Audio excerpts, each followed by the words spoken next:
What up, meal prepsters? It's Bobby, and today we are celebrating March Madness by making snack meal prep recipes that are healthy, easy to make, but most importantly, if we're doing it in my house, it's gonna be massive on flavor. So we are making buffalo cauliflower bites. Crispy baked cauliflower dredged in a homemade sriracha buffalo sauce. Traditional guacamole with one tip that I learned in Mexico City that is a literal game changer. And crispy chickpeas, spice crusted and crispy on the outside and creamy on the inside. So if you like meal prep videos that are all about the food and not my abs or my biceps on the thumbnail, then subscribe to my channel. I have new videos every Friday morning coming at you. Instead of making deep fried chicken wings that are greasy and oily and run down your chin, we're subbing out the chicken and using cauliflower baked in the oven.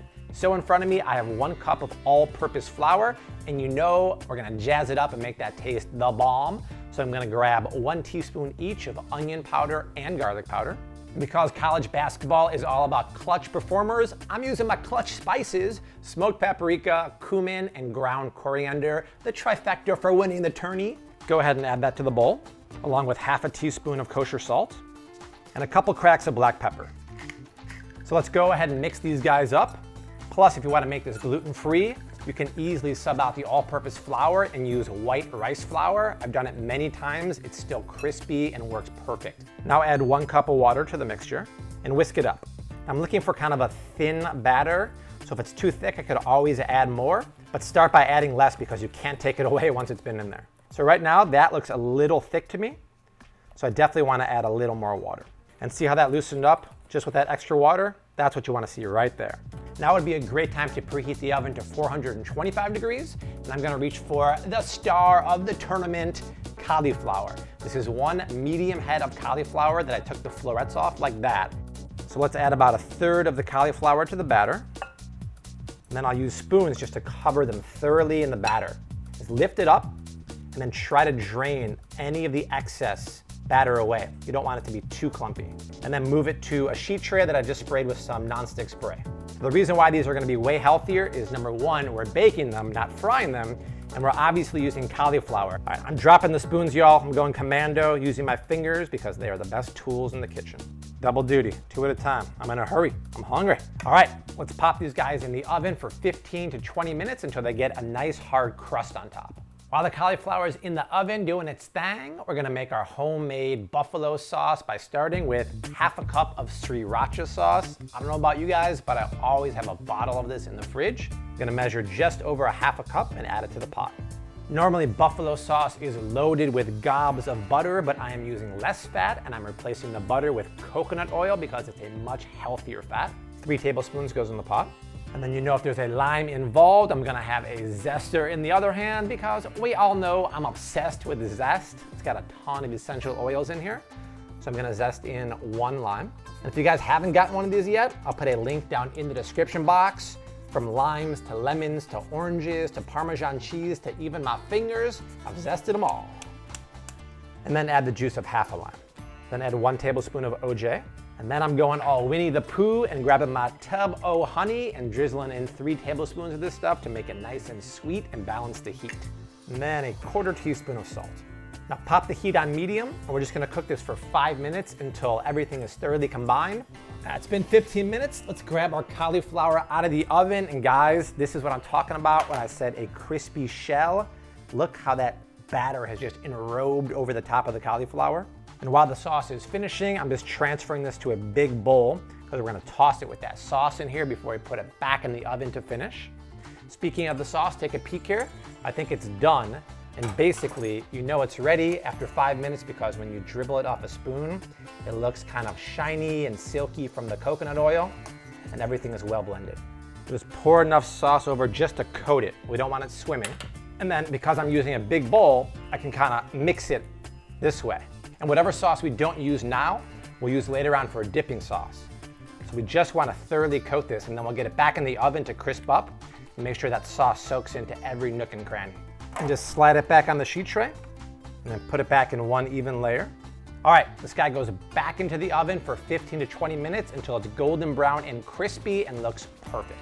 While the cauliflower is back in the oven, I got my guacamole station ready, and I don't know about you, but I am not down with paying $7 or $8 for guacamole at the restaurant when I can do it at home for a fraction of that price. So first, I'm gonna cut this lime in half.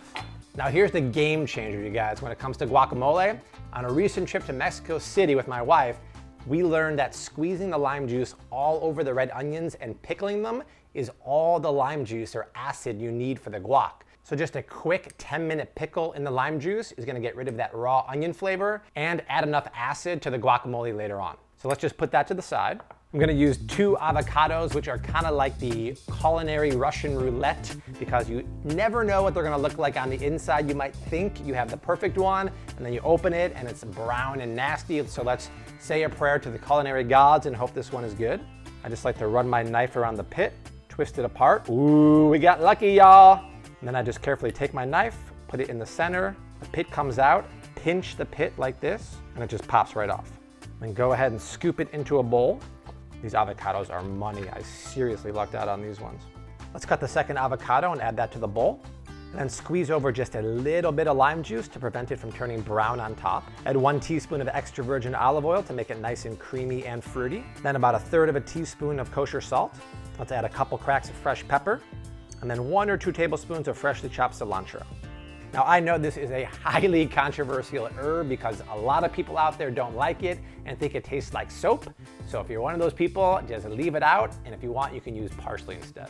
And then let's take the pickled red onions, drain off the pickling liquid, and then we'll add them to the avocados. And then break out Smasher McGee, AKA a potato masher, and just break this down to the consistency you want. I like mine chunky monkey style, but you can do whatever you want. But I wouldn't do it too smooth and creamy because then you lose all the texture. That looks perfect. Now it's my favorite part. We gotta check for seasoning. I'm telling you, the perfect amount of lime juice because we pickled the red onions, but it does need a little pinch of salt. That is awesome, you guys. Now, probably the most important thing about guacamole is how you store it, because you know sometimes you get that really nasty looking brown layer on top. That's because air is touching it. So to prevent that, I'm gonna take my buddy plastic wrap here and just pull it directly on top of the bowl. And it's not good enough just to leave it like this. You actually have to press it down on the surface like that. That way there's no room for oxygen between the plastic wrap and the guac. And this will stay in the fridge for 3 days. And actually, if you eat it the next day or later on today, the flavors intensify and get even more money. All right, it's been 20 minutes and the cauliflower is looking legit, you guys. Check that out. That sauce is adhering to the cauliflower florets and it looks like a hot wing. Oh my goodness. You guys, that reminds me totally of the flavor of a buffalo chicken wing, although that moist, creamy cauliflower inside is banging.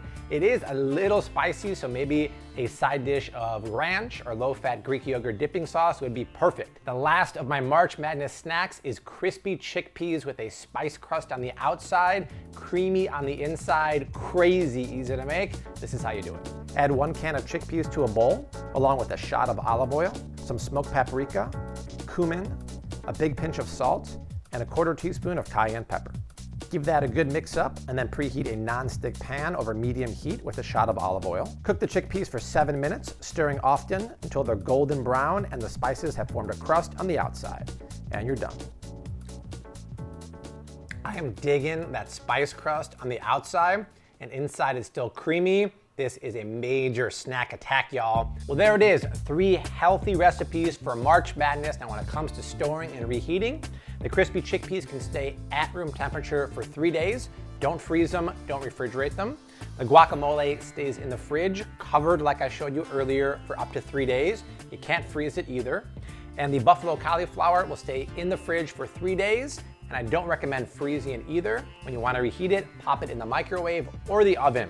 The recipes for this badass game day grub is down below in the description box. Share this video, subscribe to my channel, and if you want to see 2 more pretty epic meal prep recipes, check out the videos below me. But I'll see you next Friday like I always do, and I say unto you what I always do. Keep on cooking. Peace out, yo.